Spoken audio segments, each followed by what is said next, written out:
27.1 प्रस्तावना 20वीं शताब्दी ने दो विश्व युद्ध तथा देशों के बीच होती कई लड़ाइयां देखी हैं जिनके कारण लोगों को भयानक दुख झेलने पड़े। विज्ञान तथा प्रौद्योगिकी ने कई जानलेवा बीमारियों का समाधान अवश्य प्रस्तुत किया है, परंतु साथ ही उन्होंने अनेक परमाणु हथियार भी बनाए हैं जिनके दूरगामी कुप्रभाव होते हैं। विश्व दिन प्रतिदिन आकार में छोटा होता जा रहा है और उसकी स्थिति एक विश्वव्यापी ग्राम की ओर तेजी से बढ़ रही है। तथापि संसार हिंसा की लपेटों में ग्रस्त है। आर्थिक तथा भौतिक वृद्धि के बावजूद संसार शांति व सुरक्षा से बहुत दूर है। वे शक्तियां जो शांति व व्यवस्था की स्थापना के लिए उत्तरदायी है, यदि वे स्वयं अपने स्वार्थ के बंदी हो, तब संसार में शांति सुरक्षा की स्थापना कैसे हो सकती है? महात्मा गांधी के समक्ष यह एक विकट समस्या थी। दुनिया की समृद्धता तथा सुख की प्राप्ति के स्वार्थ का तिरस्कार करते हुए गांधी जी ने राजनीति में नैतिकता को सम्मिलित करने का प्रयास किया था तथा इस तथ्य पर बल दिया था कि जीवन का लक्ष्य आत्मसिद्धि होता है। इन अंधेरी काली रातों रूपी वातावरण में गांधीवादी सत्य व अहिंसा के संदेश ही संसार को प्रकाश की कोई किरण प्रदान कर सकते हैं। आत्मबल जब जागृत होता है तो वह सभी अस्वच्छताओं को जलाने में सक्षम हो जाता है, भले वह अस्वच्छताएं राजनीतिक हो, आर्थिक हो अथवा सामाजिक हो। मानवता के बचाव के लिए शांतिवाद ही केवल एक समाधान है। 27.2 गांधीवाद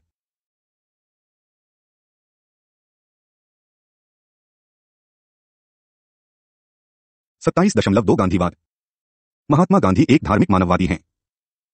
स्वराज्य की प्राप्ति के लिए उन्होंने कुछ एक सिद्धांत तैयार किए थे जिन्हें बाद में दूसरों ने राजनीतिक चिंतन का अंश बना लिया था। गांधी जी के इन नियमों पर गांधीवाद बना है। उनके पास सिद्धांत बटाबंटन बनाने के लिए न तो समय था और न ही धीरज। परिणाम यह हुआ है कि उनसे संबंधित हमारे पास उनके मानों, लेखों तथा अन्य रचनाओं का समूह है जिन्हें सिद्धांत चिंतन तो नहीं कहा जा सकता, भले ही उन सबको मिलाकर उनके सिद्धांत की पृष्ठभूमि अवश्य कही जा सकती है। निम्नलिखित गांधी जी के लेखन सामग्री में 3 भिन्न भिन्न खंडिकाएं हैं जो उनको चिंतन की अंतःदृष्टि का संकेत देती हैं। मैं काल्पनिक प्रकार का व्यक्ति नहीं हूं। मैं व्यवहारिक आदर्शवादी होने का दावा करता हूं। अहिंसा का धर्म संत महात्मा लोगों के लिए मात्र नहीं होता, वह जनसाधारण के लिए भी होता है। हम प्राणियों के लिए अहिंसा का कानून है, जैसे जंगली पशुओं के लिए हिंसा एक कानून होता है। पशु में आत्मा दबी रहती है और इस कारण यह शारीरिक शक्ति के कानून के अतिरिक्त और कोई कानून नहीं जानते। व्यक्ति की प्रतिथा तच्चतर कानून के पालन पर बल देती है, आत्मा की ताकत के प्रति पालना। मैं भारत के समक्ष आत्मत्याग के प्राचीन कानून को रखने का प्रयास कर रहा हूं। सत्याग्रह तथा उसकी प्रशाखाओं के लिए असहयोग तथा सिविल नाफरमानी दुहक कंठ झेलने के दूसरे नामों के अतिरिक्त कुछ नहीं है। संत महात्माओं ने जब हिंसा से अहिंसा के कानून की खोज की थी तो वह न्यूटन से भी उच्चतर प्रतिमाशाली थे। वह वेलिंगटन से भी अधिक बड़े योद्धा थे। शस्त्रों की उपयोगिता को जानते हुए भी उन्होंने उनकी व्यर्थता को महसूस किया था तथा थकी पिसती दुनिया को यह पाठ पढ़ाया कि संसार की मुक्ति हिंसा से न होकर अहिंसा के माध्यम से हो सकती है। अहिंसा से मेरा संबंध विवाह जैसा इतना अटूट व सुदृढ़ है कि इसे छोड़ने की बजाय आत्महत्या करना अधिक सही समझगा। सत्य के प्रति मेरे समर्पण ने वैयक्तिक व सामूहिक जीवन के आचरण से संबंधित कुछ एक नैतिक नियम निर्देशन हेतु उभारे हैं। सत्य के मार्ग पर चलने के लिए सत्य की खोज करने वाले व्यक्ति को जीवन निर्वाह हेतु ऐसे नैतिक नियमों सिद्धांतों का अनुसरण करना चाहिए। सत्य पर आधारित समाज की स्थापना के सामाजिक, आर्थिक तथा राजनीतिक संगठन के लिए यह नैतिक नियम आधार का काम कर सकते हैं। हमारी सभी गतिविधियों को इन नैतिक सिद्धांतों के प्रकाश में आंका जाना चाहिए। यह संसार हमें ऐसा अवसर प्रदान करता है कि हम सत्य के इन नियमों को लागू करें, उन्हें समझें तथा उन्हें प्रमाणित करें। इन नैतिक नियमों सिद्धांतों का धार्मिक रूप से प्रयोग हमें दिन प्रतिदिन स्वच्छता की ओर ले जाता है तथा अंतःस्थूल सत्य की सिद्धि प्रदान करता है। इस प्रकार हम देखते हैं कि नैतिकता ईश्वर की ओर जाने का एक मार्ग मानवता उथल पुथल के दौर से गुजर रही है। गांधी ने अपने लिए किसी वाद के प्रयोग को नकारा था, परंतु उनके द्वारा प्रतिपादित सिद्धांत मानवता के समक्ष संसार की समस्याओं का समाधान प्रस्तुत करते हैं। गांधी जी के पास उदारवादी तथा मार्क्सवादी विचारधारा का विकल्प है। उनके बाद उनके विचारों का विकास तथा उनका अनुप्रयोग मानवता को बचाने हेतु समाधान प्रेरित यंत्र है। 27.3 शांतिवाद शांतिवाद का शब्दकोण में अर्थ यह है कि सभी प्रकार के युद्ध नैतिक दृष्टि से गलत होते हैं और फिर विवादों का समाधान शांतिपूर्ण साधनों से होना चाहिए। गांधी जी के नैतिक सिद्धांत भी इसी तथ्य एवं संकल्पना को स्वीकारते हैं। लोभी तथा शक्ति के भूखे लोगों के लिए राजनीति अपराध, भ्रष्टाचार तथा आतंकवादिता का एक साधन बन चुका है। राजनीति के अपराधीकरण ने लोकतंत्र को डॉग बना दिया है। संसार पूंजीवाद तथा साम्यवाद दोनों के हिंसा से जुड़े घटकों के कार्यप्रणाली से उग चुका है।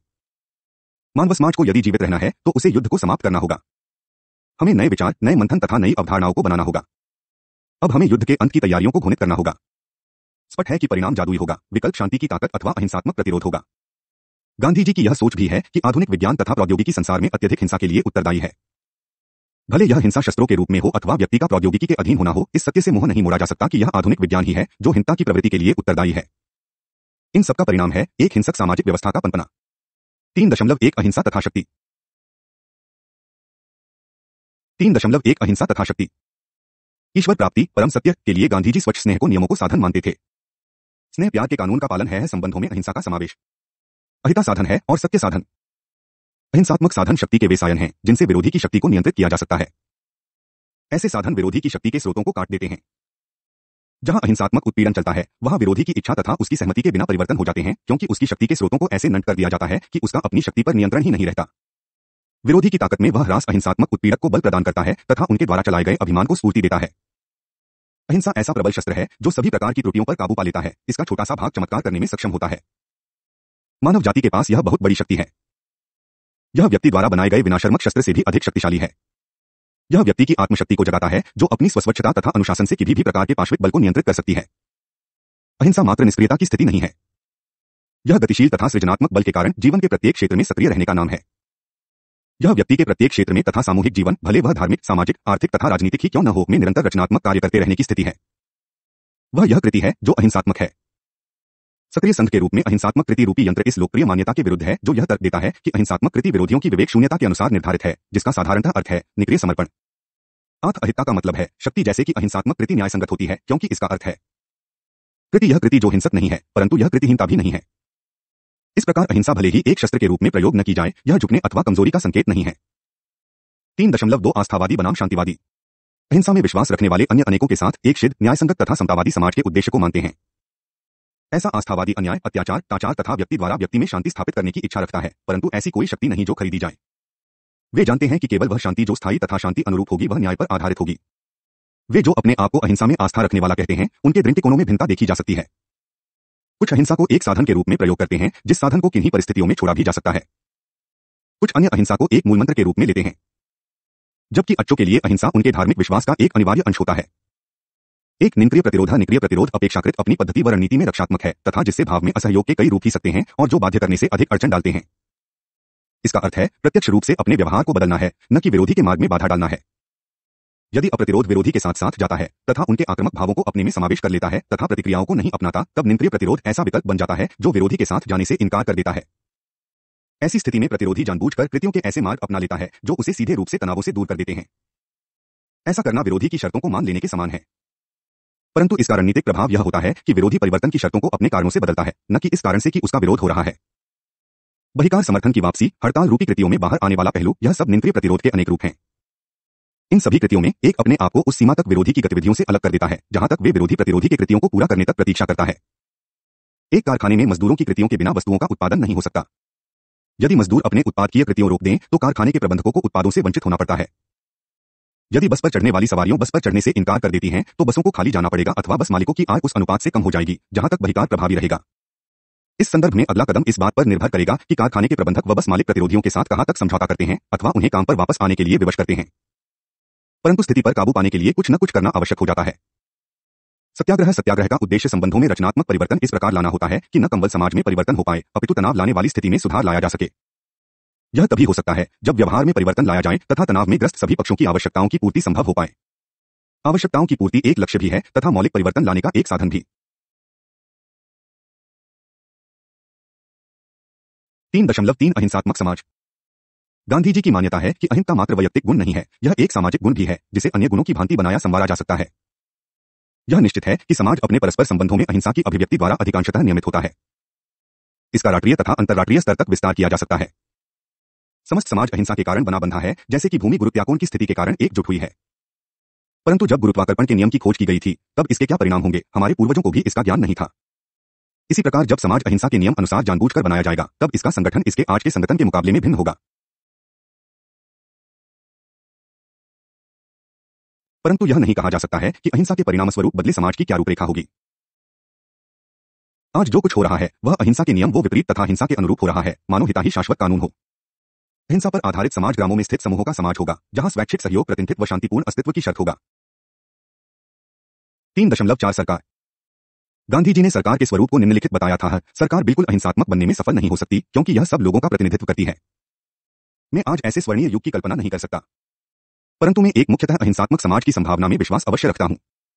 मैं ऐसे समाज की रचना पर काम कर रहे हैं। प्रश्न केवल यह है कि किसी आदर्श समाज में कोई सरकार या कोई सरकार न हो, क्या ऐसा हो सकता है? मैं नहीं समझता कि इस समय इस विश्व में चिंता करने की कोई आवश्यकता है।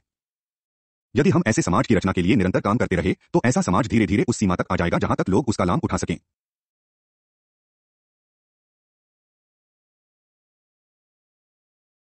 बिना सांस लिए यूक्लिन की रेखा के विनय में यह तथ्य बताया जा सकता है। इस रेखा को आज तक कोई खींच नहीं सका और शायद कभी कोई खींच भी नहीं पाएगा। फिर भी इस आदर्श रेखा को ध्यान में रखते हुए हमने ज्यामिति में सब प्रकार की प्रगति की है। जो यहां ऐसा सत्य है, सभी प्रकार के आदर्श के लिए भी सत्य है। राम राज्य रूपी आदर्श की अनुपस्थिति में, जिसकी गांधी जी ने कल्पना की थी, किसी द्वितीय स्तर की सर्वोत्तम सरकार को तो प्रोत्साहन दिया जा सकता है। गांधी जी के लिए वह सरकार गांधी के नियमों पर आधारित सरकार है। 3.5 अहिंसा की शक्ति। अपनी गतिमुक्ति स्थिति में अहिंसा का अर्थ है सचेत कट दुरहक। इसका अर्थ बुराई करने वाले के समक्ष आत्मसमर्पण नहीं है, अपितु इसका भाव है कि अत्याचारी की इच्छा के विरुद्ध अपनी समस्त शक्ति को एकजुट करना। प्राणियों के इस कानून के दायरे में काम करते हुए एक व्यक्ति अपने सम्मान, धर्म तथा आत्मा को बचाने के लिए अन्याय पर खड़े साम्राज्य की जड़ें हिला सकता है अथवा उसका पुनर्गठन कर सकता है। सक्रिय बल गांधी जी की अहिंसा की अवधारणा एक अधिक सक्रिय एवं बुराई, न कि बदले की भावना, के विरुद्ध लड़ने की शक्ति है। बुराई का स्वरूप तो उसकी वृद्धि है। अनैतिकताओं के विरोध में गांधी जी एक मानसिक तथा उस कारण एक नैतिक प्रतिरोध का चिंतन करते हैं। वे अत्याचारी की तलवार को नोक कुंठित करते हैं। ऐसा करने के लिए वह उसके समक्ष और तीव्र शस्त्र नहीं रखते, अपितु उसकी आशाओं पर पानी फेरते हुए यह घोषित करता है कि उनके विरुद्ध शारीरिक प्रतिरोध प्रस्तुत किया जाएगा। इससे पहले तो वह बौखला जाएगा और अंतः प्रतिरोधी की शक्ति को पहचान लेगा, एक ऐसी पहचान जो उसका अपमान नहीं करेगी अपितु उनके स्तर को ऊपर उठा देगी। यहाँ यह कहना आवश्यक होगा कि ऐसी स्थिति पुनः एक आदर्श स्थिति होगी। वस्तुतः यह ऐसी ही स्थिति है। गांधी जी कहते हैं कि वह यह स्वीकार करते हैं कि शक्तिशाली निर्बल को लूट लेगा और कि निर्बल होना एक पाप है। परंतु ऐसा तथ्य व्यक्ति की आत्मा के विनय में कहा जा सकता है, उनके शरीर के विनय में नहीं। यदि यह तथ्य शरीर के विनय में कहा जाता तो हम कभी भी बुराई के पाप से मुक्त न हो पाते। परंतु आत्मा की शक्ति शस्त्रों से लेस समस्त संसार को चुनौती दे सकती है। यह बल तो शरीर से निर्बलतम व्यक्ति के पास भी होता है।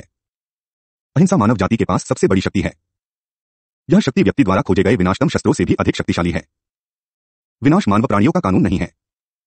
यदि आवश्यक हो तो व्यक्ति जीवन त्यागने के लिए भी तत्पर रहता है। वह अपने भाई को मारने के बजाय उनके हाथों मर जाना अधिक उपयुक्त समझता है।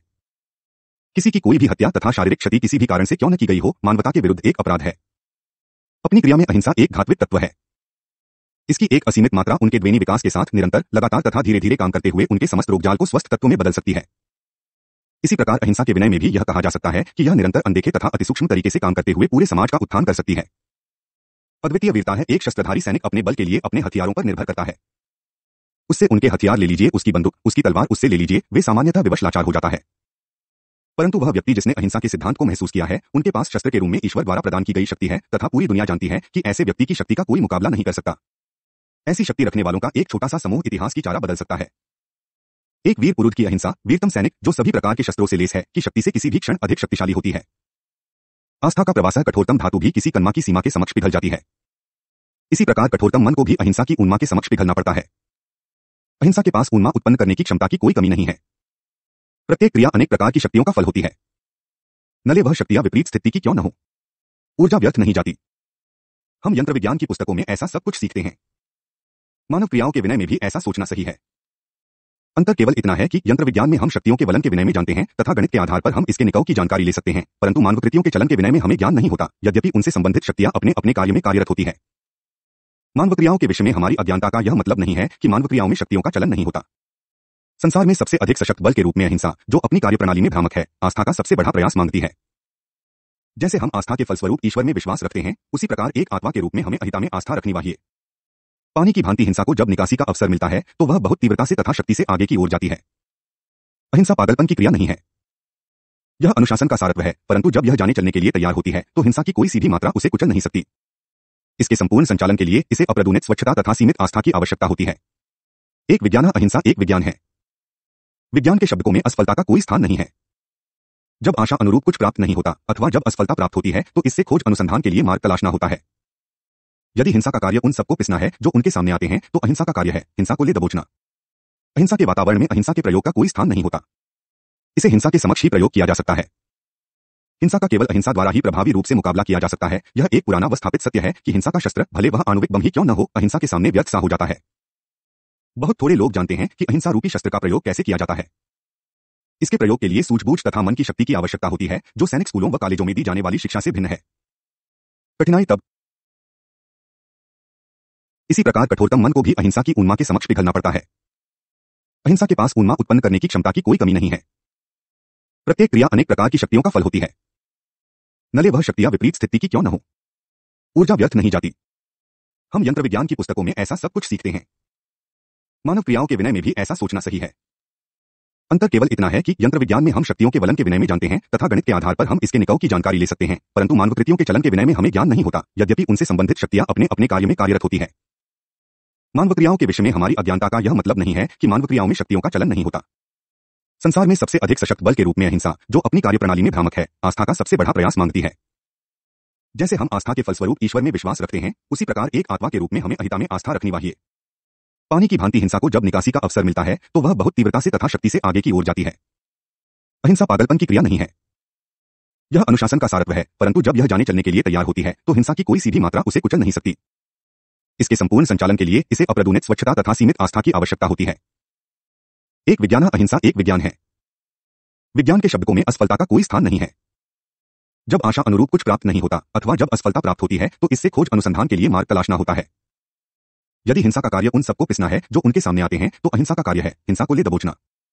अहिंसा के वातावरण में अहिंसा के प्रयोग का कोई स्थान नहीं होता। इसे हिंसा के समक्ष ही प्रयोग किया जा सकता है। हिंसा का केवल अहिंसा द्वारा ही प्रभावी रूप से मुकाबला किया जा सकता है। यह एक पुराना व स्थापित सत्य है कि हिंसा का शस्त्र भले वह आणविक बम ही क्यों न हो अहिंसा के सामने व्यर्थ सा हो जाता है। बहुत थोड़े लोग जानते हैं कि अहिंसा रूपी शस्त्र का प्रयोग कैसे किया जाता है। इसके प्रयोग के लिए सूझबूझ तथा मन की शक्ति की आवश्यकता होती है जो सैनिक स्कूलों व कॉलेजों में दी जाने वाली शिक्षा से भिन्न है। कठिनाई तब होती है जब कोई निर्बल मन का स्वामी हिंसा को अहिंसा से दोचार करने का प्रयास करता है। कृति न की करने वाला पास से घृणा करो पापी से नहीं। यह एक ऐसा सिद्धांत है जिसे समझना सरल है परंतु जिसका व्यवहार बहुत कम दिखाई देता है और यही कारण है कि संसार में घृणा का विन निरंतर फैलता जा रहा है। सत्य की खोज का आधार अहिंसा है। गांधी जी कहते हैं कि वे प्रतिदिन महसूस करते हैं कि सत्य की वह खोज व्यर्थ है यदि इसके आधार में अहिंसा नहीं है। एक व्यवस्था का विरोध करना तथा उस पर आक्रमण करना उचित है, परंतु उस व्यवस्था के रचनाकार का विरोध तथा उस पर आक्रमण करने का मतलब अपने ऊपर आक्रमण व अपना विरोध करना है। हम सब उसी बुश से अलंकृत किए जाते हैं।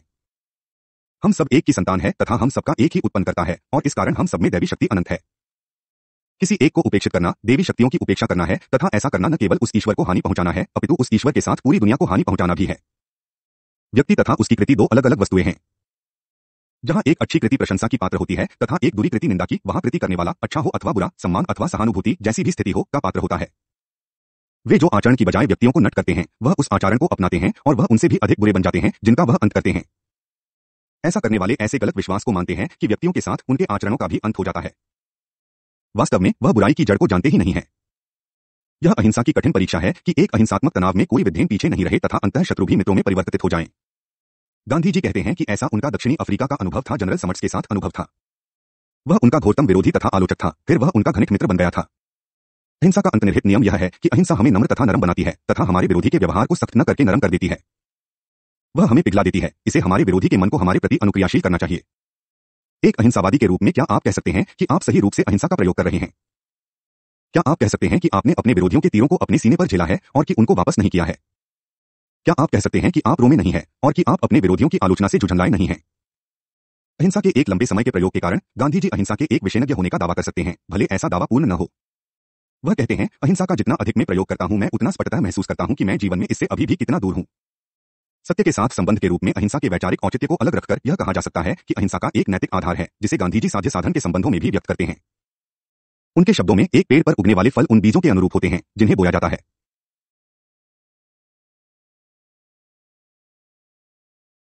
3.6 अहिंसात्मक कार्यों की प्रविधि। अहिंसात्मक कृति, असम्मति, प्रतिरोध तथा विरोध एक प्रविधि है जिसमें शारीरिक बल का प्रयोग नहीं होता। इस प्रकार की प्रविधि में निम्नलिखित तत्व होते हैं। कक विलोपन के कार्य इसमें भाग लेने वाले वह कार्य नहीं करते जो प्रायः वह करते हैं अथवा जिन कार्यों को करने हेतु ये लोग कानून रीति व रिवाजों द्वारा अपेक्षित होते हैं। ख प्रतिबद्धता के कार्य इसमें भाग लेने वाले वह कार्य करते हैं जो वे प्रायः नहीं करते तथा जो कार्य कानून व रीति रिवाज उनसे न करने की अपेक्षा करते हैं। तथा ग उपर्युक्त दोनों के मिश्रण से संबंधित कार्य अहिंसात्मक कृति की प्रविधि अनेक प्रकार की विधियों में बताई जा सकती है जिन मुख्यतः 3 श्रेणियों में विभाजित किया जा सकता है। अहिंसात्मक प्रतिक्रिया तथा प्रत्यायकता जैसे मार्च करना, इश्तहार आदि के माध्यम से अपने विचारों का संचारण करना। 2 असहयोग जैसे आर्थिक एवं राजनीतिक सहयोग को वापस लेना, सामाजिक आर्थिक बहिकार हड़ताल व राजनीतिक असहयोग अवज्ञा आदि द्वारा। 3 अहिंसात्मक हस्तक्षेप जैसे शारीरिक, मनोवैज्ञानिक, सामाजिक, आर्थिक तथा राजनीतिक कृतियों द्वारा प्रचलित व्यवस्था के संचालन में विघ्न डालना आदि।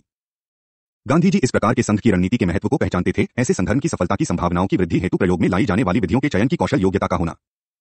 उन्होंने इस संघ की रणनीति को संवारने में विशेष योगदान दिया था ताकि ऐसे तनावों में ग्रस्त अचूक योजना काम में लाई जा सके। उन्होंने संघ की प्रविधि में रणनीतिक परिकृता लाने का प्रयास किया था। गांधी जी ने ऐसे अनेक तरीकों को खोजने का प्रयास किया था जो उनसे सहमति नहीं रखते थे तथा जिनमें दोनों बुद्धिजीवी व जनसाधारण होते थे ताकि उन्हें भी अहिंसात्मक संघ में भागीदार बनाया जा सके और उन्हें सशक्त किया जा सके। उन्होंने विश्व के सबसे अधिक शक्तिशाली तथा व्यापक साम्राज्य को चुनौती दी थी। संख्या की दृष्टि के तनावों को अधिकता पर काबू पाने के लिए गांधी जी ने जो हमें सिखाया भाया उनमें निम्नलिखित विचारों को मुख्यतः अनिवार्यतः बताया जा सकता है। न्याय तथा स्वतंत्रता हेतु उत्पीड़ित लोगों को सशक्त करने तथा समाज में शक्ति के पुनः वितरण की आवश्यकता है। 2 शांति तनावों के साथ फेरबदल करने से प्राप्त नहीं होती क्योंकि ऐसे तनावों में अनिवार्य विवाद निहित होते हैं। शांति ऐसे विवादों को सुलझाने हेतु अहिंसात्मक संघ द्वारा प्राप्त की जा सकती है। 3 निष्क्रियता तथा हिंसा का विकल्प राजनीति में जन अहिंसात्मक संघ है। 4 जनता अहिंसा को एक नैतिक सिद्धांत के रूप में भी स्वीकार नहीं करती परंतु वह कभी कभी अहिंसात्मक संघ के व्यवहारिक रूप को अवश्य स्वीकार कर लेती है। 4 अहिंसात्मक साधनों की व्यापक स्वीकृति की कुंजी अहिंसात्मक संघ की रणनीति को बनाने तथा कार्य रूप देने में पाई जाती है। वस्तुतः ऐसी कुंजी विशेष उद्देश्यों की प्राप्ति के लिए हिंसा के विकल्प में देखी जा सकती है। 6 अहिंसात्मक संदर्भ को और अधिक प्रभावी बनाया जा सकता है यदि उनकी रणनीति तथा उनकी कुशलताओं को विकसित किया जाए तथा उन्हें लागू किया जाए। 7 समाज व राजनीति में दबाव तथा शक्ति के अंतिम साधन के रूप में अहिंसात्मक संघ को एक विकल्प के रूप में किन्हीं विशेष परिस्थितियों में अपनाया तथा विकसित किया जा सकता है। 27.4 शांतिवाद की प्रासंगिकता। गांधी जी को एक यथार्थवादी कहा जा सकता है। वस्तुतः यह उससे भी बड़े यथार्थवादी थे जो उन्हें यथार्थवादी होने का श्रेय देते हैं। वे जानते थे कि किसी भी संपन्न प्रकार के समाज की कल्पना नहीं की जा सकती, भले अनेक क्रांतिकारी कार्यक्रमों में ऐसी कल्पना की गई है। अहिंसा ऐसा कोई कार्यक्रम नहीं है जिससे प्रत्येक मानवीय कमजोरी तथा अपूर्णता को समाप्त किया जा सके। अनेक क्रांतिकारी सिद्धांतों के प्रतिकूल अहिंसा आने वाले पूर्ण कल हेतु आज किए गए अपराध को तचित घुनित नहीं करती। अहिंसा एक लोकोत्तर आदर्श है जो एक उच्चतर स्तर के लक्ष्य का संकेत देता है जिसकी प्राप्ति के लिए प्रयास अवश्य होते रहते हैं परंतु जिसे कभी भी प्राप्त नहीं किया जा सकता। दूसरे स्तर पर अहिंसा एक प्रकार है जीवन की एक शैली, तनाव का मुकाबला करने का एक विकल्प। इस प्रकार हम देखते हैं कि अहिंसा तनावों के अस्तित्व को स्वीकार करती है और यह मानता है कि सर्वोत्तम दुनियाओं में तनावों का अस्तित्व बना रहता है। अहिंसा व्यक्ति की भूली को स्वीकार करता है, उनके स्वार्थ को मान्यता देती है तथा उसकी संकीर्णता से इनकार नहीं करता। अहिंसा तो मनुष्यों द्वारा किए जाने वाली क्षतियों को सीमित करती है जो वे दूसरों के लिए करते हैं तथा उन हानियों को भी सीमित करती है जिस संसार पर वे करते हैं जहीं हम रहते हैं। सारांश यह है कि अहिंसा एक ऐसी आदर्शवादी दृष्टि है जो हमें मानवीय जीवन को बदलने के लिए निर्देशन देती है तथा यह एक ऐसा साधन है जिसके द्वारा गहरी सीमाओं के बावजूद भी लोग एक दूसरे के साथ रह सकते हैं। अहिंसा एक प्रयास है। गांधी जी इसे सत्य की प्राप्ति का एक प्रयास कहते हैं। यह वहीं तक पहुंचता है जो भव्य है परंतु इसकी जगह मानवीय छेद्यता, मानवीय अज्ञानता तथा मानवीय संकीर्णता तक फैली है।